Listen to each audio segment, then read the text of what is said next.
This individual was referred over to the Learning Support Center from a concerned faculty.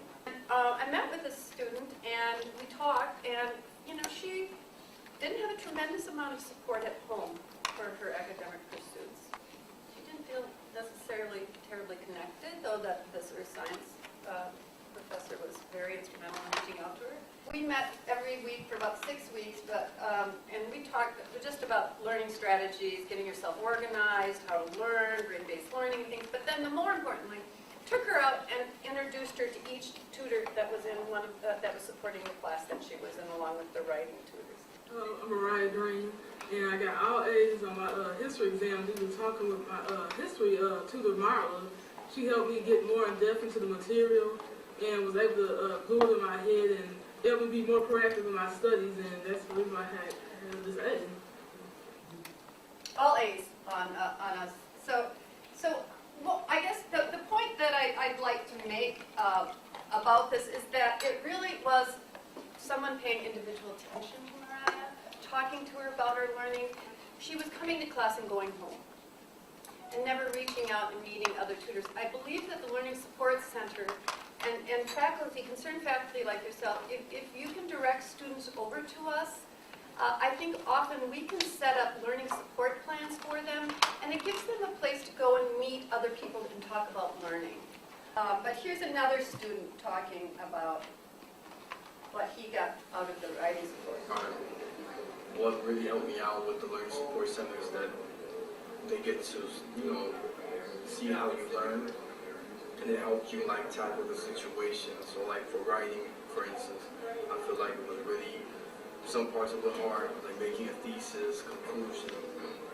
So that helped me kind of construct it, like first brainstorming and then making my whole essays.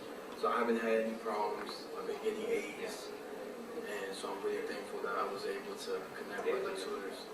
Okay. So I'll let Chris talk more about the writing process and things that faculty can do to help. I have did a little analysis. We make 1,300 writing appointments, and students could come from one time to twice a week. So over a 16-week semester, a student could come up to 32 times. So what we want to do is we want to encourage students to come early in the semester and get regular help. As the student in the video said, he learned how to respond to the situation. And what he meant was how to respond to each writing assignment. So in developmental writing or in English 101, each 2 weeks they have a different type of assignments, like they have a different challenge, as the student said, a different situation. So they might write a narrative so they don't have to do any research. All the information could be coming from their own heads where they're writing about a personal experience. But then they might have to do a little research where they compare and contrast two things. So they might compare and contrast two of their favorite sports heroes, or they might do a classification essay where they have to do a different type of thinking. So each time a student writes, they have to plan, they have to draft, they have to revise, and they have to proofread. For each paper, they come at least twice. So they come early on where they maybe have just an introduction and a bare thesis statement and maybe a couple topic sentences. And then they come back the second time to meet with the tutor to see how they've worked through that draft. As some of you may know, the tutors write a little letter. We call it tutor notes, and they are mailed to the student and to the faculty member.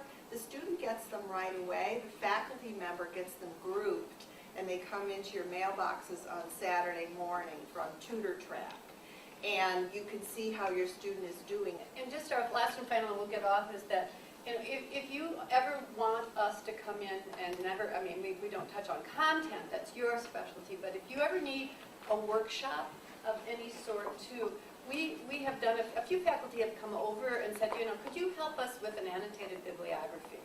Students just don't get it. And we can come in and do a little annotated bibliography. We welcome you to come and meet with Chris and I and design a workshop for your students. And I just want to give you an overview of the financial aid office and kind of touch on certain processes, but I'll start first with the purpose of the financial aid office. We've got our hands in both recruitment and retention of students. Our primary goal is to assist students with access and help them supplement their costs while they're attending here in degree-seeking programs. We have approximately 81% of students who are on some type of financial assistance. About 70% of those are undergraduates, Pell Grant, okay? With the whole issue of financing undergraduate education, we have a very intrusive role in the student orientation with talking to students about direct costs versus indirect costs and encouraging them to apply for their FAFSA, but not to stop at the free application for federal student aid, but to do a very aggressive search with scholarship assistance. We have an online scholarship application that our Director of Scholarships, Michelle Morrow, has implemented this past year. And not to stop there either, but to do what we call a household inventory of where you pay bills, where you spend money, ask them for scholarship assistance, let them say no. Our goal is to not have students graduate with their first undergraduate degree in debt.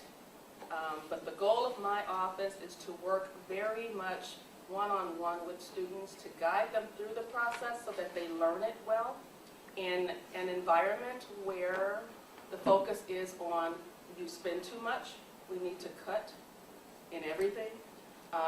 Such entitlement programs such as Pell Grant and subsidized direct loans get impacted. Even Teach Grant gets impacted. There are two programs in particular, federal direct loans and the Teach Grant, where Congress has mandated that through the use of sequestration, I know you're familiar with that term, that we have had to make deductions from students' eligibility midstream after we've awarded them. Okay? We've had to make deductions as of October 1, and as of December 1st, we will have to make further reductions in disbursement. As updates are made to students' financial aid status, we automatically make those same updates into their portal account so students can see. As long as we want federal assistance coming into Northeastern, we are required to review the minimum standards of academic progress for every student. The impact only hits those that are on financial aid, okay? And they are both qualitative and quantitative. We've got cumulative grade point average requirement of 2.0, minimum requirement for completion, that's the earned hours into all of the attempts. Okay, incomplete withdrawals, missing grades, etc. All of that counts. So earned hours into attempts gives us that completion ratio. Our minimum requirement is 67%. And then the maximum completion, maximum amount of hours a student can go up to is 180 if they're an undergrad. That gives them a buffer in the instance they want to change their major and things like that. For our grad students, it's up to 54. Well, first of all, I'm Sharon Evans. I'm the director of the Student Rights and Responsibilities Office, and I'm also the chair of the Behavior Concerns Team, which are two separate entities. That's the first thing to understand. So first, let me just tell you what the Student Rights and Responsibilities Office does. And if you look at the name, that kind of explains it. There are student rights, and there are student responsibilities. I'll start with the responsibilities. Our office is responsible for administering the Student Conduct Code. We have a conduct process for academic misconduct as well as non-academic misconduct. And most of the time I come in contact with faculty in reference to academic misconduct, but we also have non-academic because the classroom disruption policy, which is in your packet, falls under non-academic, and then sometimes there are behaviors that take place in the classroom that are problematic to the point that a process is necessary, and that's also considered non-academic. We also deal with student grievances. And this is a tricky part because it really comes down to me and my staff being able to have relationships with a number of people. Students can have a grievance against another student. It can be a faculty, a staff, or an office. We do not do grade appeals. That is up to the academic departments in college. What we do is we try to mediate and facilitate a resolution so that everyone walks away from the situation content. Because we deal with students that are in crisis, meaning that they are dealing with situations either on campus or in their personal lives that have caused them a great deal of stress and they don't know where to go. Just the other day, I worked with Maureen's office, a student that her lights were about to be shut off in less than 24 hours. I have worked with students that have gotten to the point where because of some kind of mental challenges, they just break down. They can't handle it. I've worked with homeless students. I've worked with students that had no food. I've worked with students that have been victims of domestic violence. You name it, they come to our office for that. Now, we may not be the persons to be able to handle it because we don't have the expertise, but we will get the student to where they need to be to get the help they need, and we will walk them through that process. The BCT is a separate entity. It's made up of my office, the police department, student leadership development, and counseling services. This has to do with faculty, staff, students, or community members that are showing behaviors that are potentially unsafe or violent. And we receive reports. We have an online reporting form, and we work with just about everyone: the deans, counseling services, the police, HR, supervisors, because we're talking about the whole university. And it's a very challenging job, but we love it, and it's necessary because not only is it mandated by the government, but you understand the importance of that when you look at the Virginia Tech shootings and the northern shootings that happened in the past. So, that's it. I have a question. Yes. We do, for you, Sharon. Mhm. I'm looking at the academic misconduct reporting form here about plagiarism, and we have a professional standards committee in the department that usually deals with issues of plagiarism and such. So is that fine that we take care of it in-house, or is this sort of a university standard form that we should be filling in as well? Let me explain. It's fine, but let me explain to you why it could become problematic. Okay. The way the code is written right now, you as faculty have the ability to handle your own academic misconduct, not non-academic misconduct, academic misconduct. So it's your discretion if you want to report what happened to us. It's also your discretion that if you do report to us, do you want the student to go through our misconduct process? The issue with that is that you are college, however you do it. The problem is the student can be doing the same thing in other colleges and other departments, and it's never, one and one are not put together, and we don't see that the student has a problem that needs to be addressed, and the student continues on in this matter. We would like to be the office that, like I said, formally or informally know that this has happened. And that way we can track it, we see the flags, and we can hopefully work with that student to not have those things happen again. Or if it has happened so many times to where the student does not need to be in a university, then we address that as well. I have a couple of questions for the learning support and as well as financial aid. For the learning support, do you have a long wait list for students? One of the things that occurs, and Chris can back me up on this too, is that students come in and wanting an appointment. Mhm. Yeah. I got to pay for this student. It's due at 6 o'clock tonight, and I get an appointment. And usually we're full. Right now, we are really booking up because of all the papers that have been assigned, and people are coming in. And we do have a wait list, or a walk-in, I should say, not a wait list.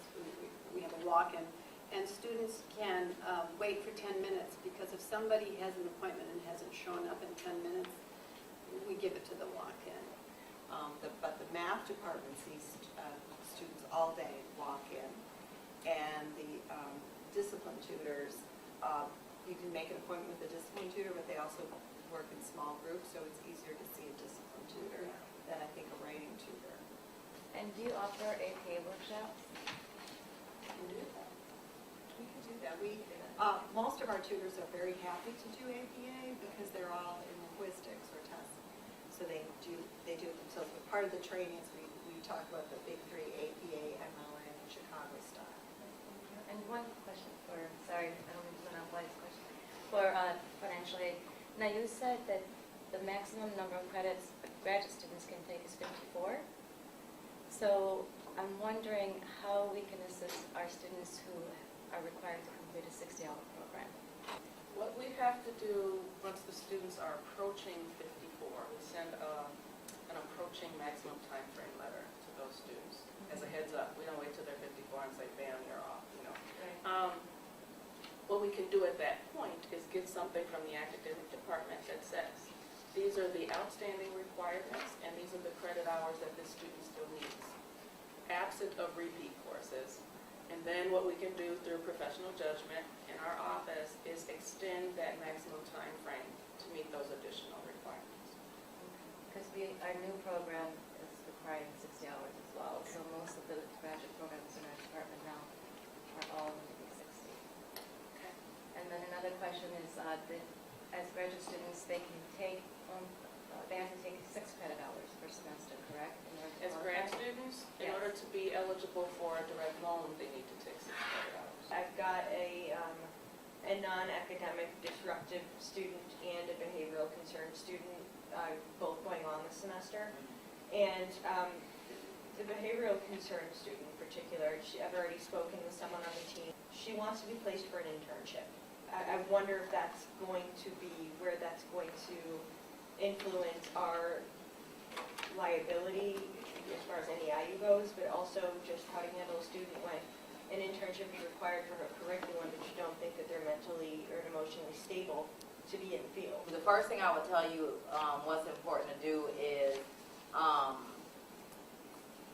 someone needs to sit down and really figure out where the student is in reference to her mental health.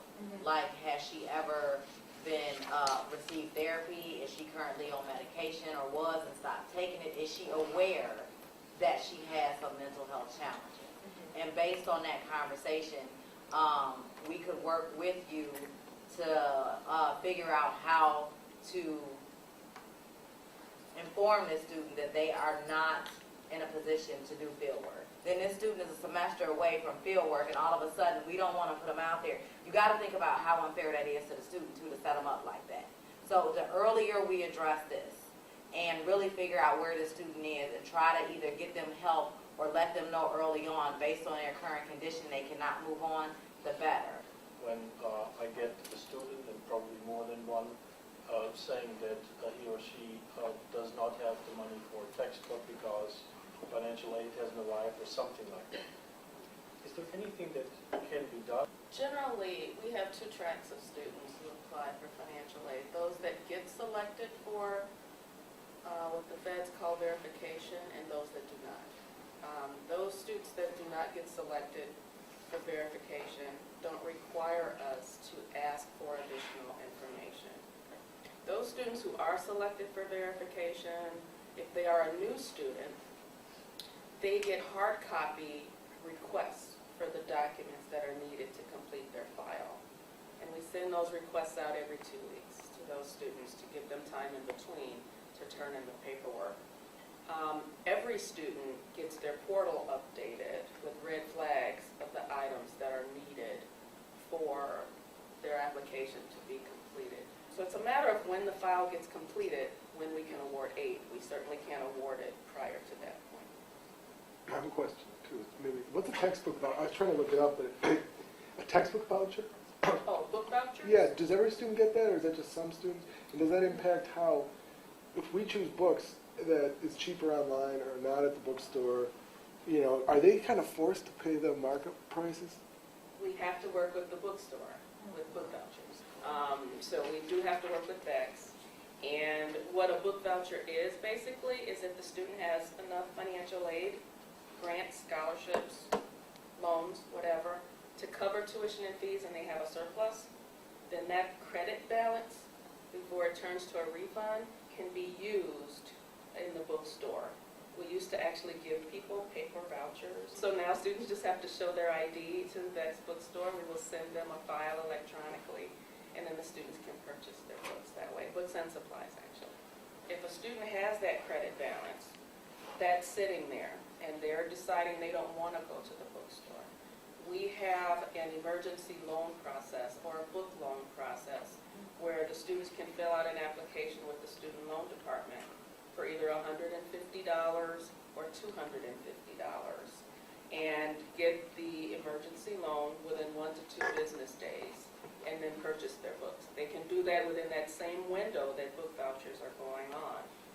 What happens and how that loan gets repaid is when we get ready to cut refunds, that's deducted before we trigger the refund to the student.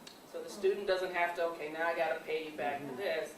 It comes out, it's listed as tuition and fees that the student borrowed an emergency loan. There's 2 types of withdrawals. I'll preface with this. There's the official withdrawal, which we all know about. Student goes in and drops all of their classes from their portal. Depending on when that complete withdrawal takes place, we have to do, we meaning financial aid, a calculation of the percentage of the time the student has spent in class. The percentage of the time that's remaining in the semester, we have to return federal funds for. Okay? That's one instance of withdrawal. Next, there's an unofficial withdrawal. Okay?